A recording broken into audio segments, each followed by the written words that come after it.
So I'm going to say... Oh, it got more bitter. He's all alone. All alone! All alone In a time of need.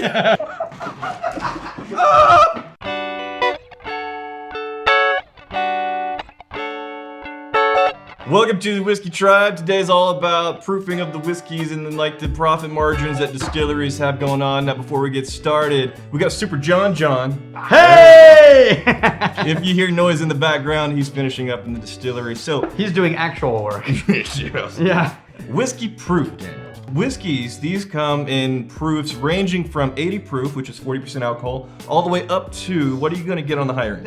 Cask strength can be up above 60% alcohol, 120 proof. I think the highest I've ever had was a 67% alcohol. Yeah, we had one of those. The simplest explanation I see is there's 3 different main motivators behind any given whiskey proof. Okay. The budget proof motivation. Legal minimum. Right. Right, and in some countries, it's under 40% alcohol. It's under 80. Give or take a few percentages based on the laws in any given country. Maximum output of product. Now the next is the purity proof. Yeah. These are people that want, you know, the whiskey out of the barrel in the purest experience possible. Here's what we tasted in our warehouse, and we're just gonna bottle it and give it to you, and you do with it what you will. That's called cask strength. That's called barrel proof. It's just whatever was in the barrel. We want the people to have the purest experience possible. And if they want to proof it down with their own water in their own home, they can do that. Now, the third motivator is taste proof. Yes. Right? These are distilleries that are releasing proof somewhere between, let's say 43 to high 50s. Sure. I think it's an interesting, fun experience to basically hear from the distillery, from the makers of that whiskey,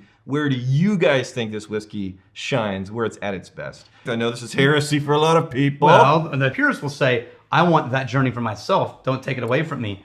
But the reality is most people just drink what's poured. We're actually going to be proofing a whiskey here. This barrel came all the way up from North Texas, Ironroot. Yeah, Licorice Brothers over in Ironroot. 2.5 years old. I love their whiskey. It's a bourbon. So in the Whiskey Tribe Patreon, as often as there is a vote, a decision to be made about any given whiskey project that we're making or sourcing or blending, we put it up for a vote. The next vote is going to be what this should be released at. What proof. Because for the first time ever, since we opened this distillery, we have basically released everything as it came out of a barrel with no proofing. Right. And you know what I haven't seen?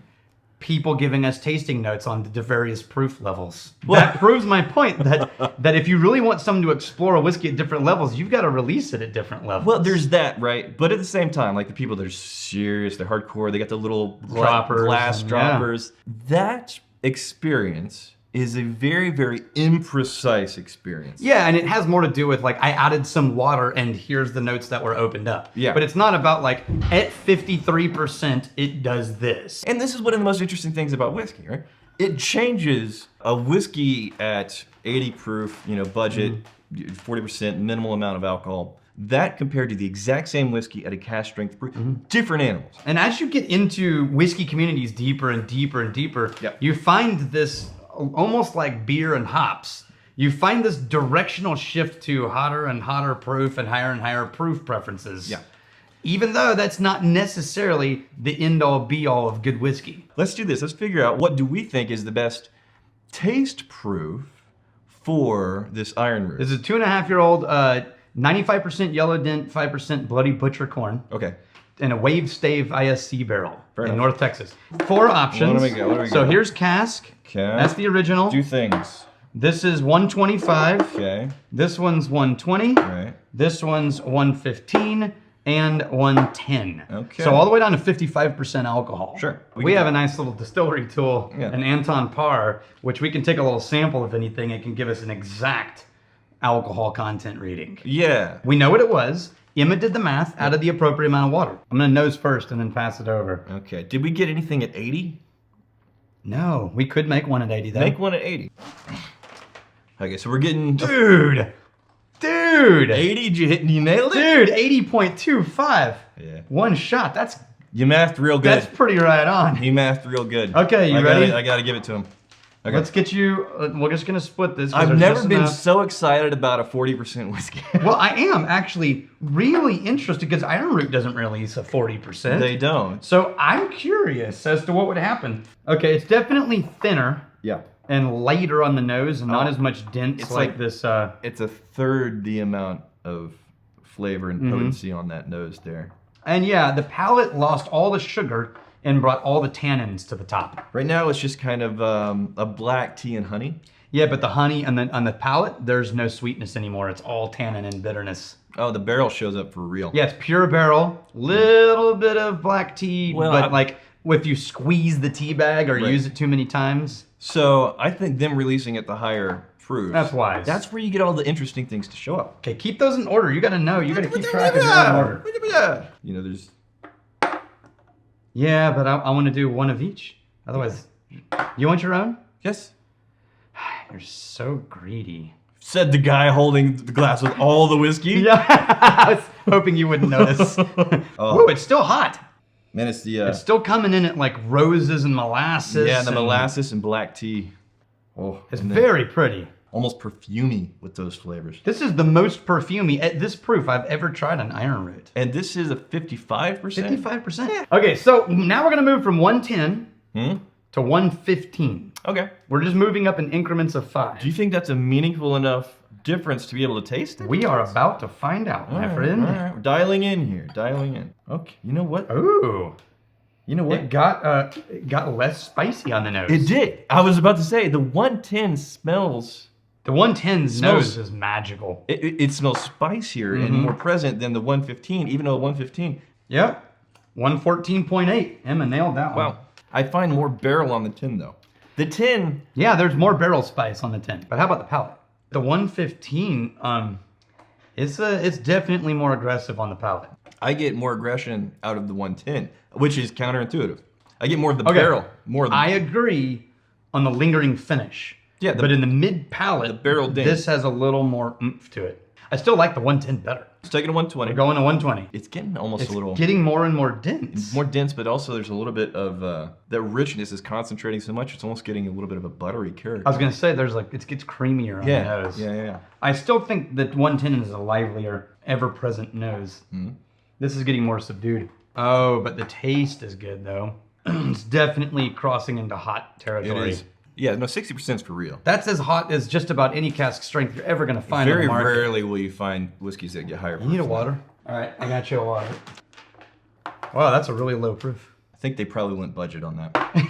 So as we pour for 125, the proofs you'll very often find, what's the magical thing that happens? That's 46% alcohol. No need to chill filter if it's 46%. So the whole chill filtering process, right? This is the process of making something clear by filtering out some of the, what is this? Some of the congeners and the long chain esters. Yeah, you hit 46%, you don't have to bother with that. Yeah. It's going to be clear no matter what. And the reason why why distilleries would want it to be clear, is very often people will see something cloudy on the shelf and think something's wrong with it. Or they'll pour it on the rocks and it looks all dirty and cloudy and Right.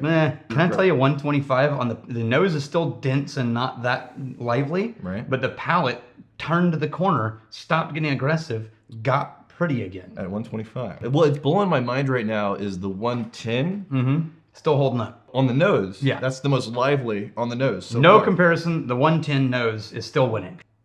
Oh, that one. I know, right? The one- Damn it. 125. I'm sort of hoping we could like make some extra money on this one. That's where the best proof is. So far on the taste. On the taste. Okay, last but not Is this least. cask strength? This is cask strength, which is actually 128. It's only just a Oh. little bit hotter than the Dude, I mean, 125. it's- But let's see if there's a difference between 125 and We're 128. practically there. Because we didn't add any water. This is just straight from the barrel. Right. Nose is identical. Yeah. Oh, the palate's not the same. The 125 is better. A darker, heavier cherry that shows up at cask strength. Yeah. But that cherry kind of overwhelms some other things that were Some of the happening nuance. at the 125. Yeah, 125 is actually better than cask.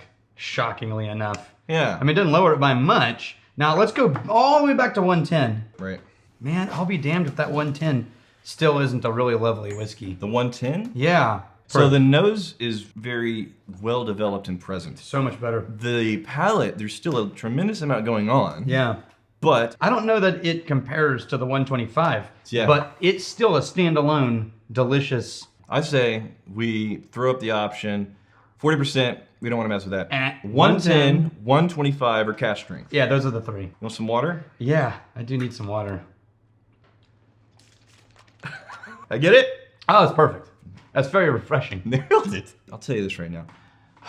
It always makes me a little nervous whenever a local wanders in and is like, oh, I saw the sign. I was like, whiskey, I like take some whiskey. whiskey. Right, and they're not a magnificent bastard, not in the whiskey tribe. They don't have the backstory. They don't understand what cask strength even is. No, and it I'm happens like, constantly. Yeah. And we keep, our bartenders are great, but we always have to tell our bartender, if somebody is new to whiskey, and you can tell pretty quickly, Please for the tell love them. of God, explain to them, you probably want to add some water, maybe get a cocktail, because when somebody... This happens once an hour. Are you ready? Once an hour, this happens.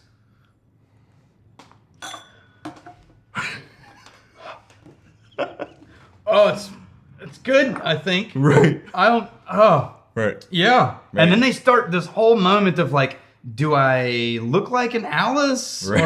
Or should I try to tough it out? Or do I admit that this is too strong? Right. And that's when our bartenders are trained to go, whoa. Start with water. Add some water to this thing. Open it up. As much as we love craft and cask strength and kind of whiskey nerding out and really weird, interesting flavors and distilleries doing innovative things, also understanding that the giant whiskey makers out there, they're not bad, greedy dudes just by making something that's market friendly. I've told this. They're serving the market. Here's the thing. Recently, Balcones, who for a decade has been releasing unbelievably high proof, hardcore Texas whiskey, world award winning. Right.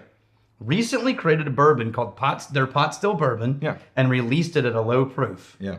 And that was specifically by their discussion. Yeah. To be a gateway entry into Balcones. Well, that's a really because so much of what Balcones made was for some people like, I just can't handle it. And so that was the whole point. The whole point of that was to make a really wonderful classic bourbon that was entry into what Balcones is capable of. Yeah. And it's worked. We probably need to have something behind even if we're not releasing it. We don't have a single thing at our bar that isn't cask strength right now. No, we don't. We need to have a single one. Something for the people that come in that are total noobs. Yeah. It's just so they don't get embarrassed. Yeah, it's real. That's the worst. I'm glad you're on board with this. Yeah. Because I've been having this thought. Making people feel stupid while drinking whiskey I hate it. It just turns people off from the entire category. Oh, and the cocktail menu is a big help there. Maybe we all vote. Yeah, they all switch to cocktails immediately. Which is great. Yeah. Maybe at some point we all just design like an entry-level whiskey together. Like we pick the category, we pick the proof, so we pick the age. It'll be the Dolphin Smooth. I don't know if it'll be Dolphin Smooth. You don't think Dolphin? You got to go for like. We need a name. Yeah, but we need a name for the noobs, for noob whiskey. For noob whiskey. Yeah, that's not. And it's not condescending. Well, now I'm out of my wheelhouse. Yeah. Remember when we did the episode about testing whiskey proof with Molotov cocktails? Yeah. They think I was kind of weedy about that. In the TV and the movies, you'd think, oh, big fire explosion. No. And technically, higher proofs, they catch on fire, but it's not like fire. It just looked like Bananas Foster in the parking lot. Yeah, like a really light, weak flame. I want to see, at these various proofs, at what point will we even get that little weedy flame to catch? All right.